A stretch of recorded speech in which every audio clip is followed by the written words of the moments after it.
احلى حاجه في الدنيا الوحده، ايوه اقسم بالله. ولا حد هينفعك ولا اخواتك. اه صحيح، الناس اللي بتسال بتقول انت ليك اخوات هنا يا سوسي؟ ايوه يا جدعان، ليا اخين اتنين.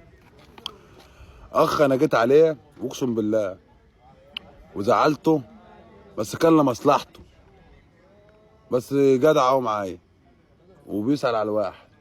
والصغير انا دلعته، كنت واخد زي ابني، كنت طول عمري اعمل له اللي هو عاوزه، وهنيته في ايطاليا دي.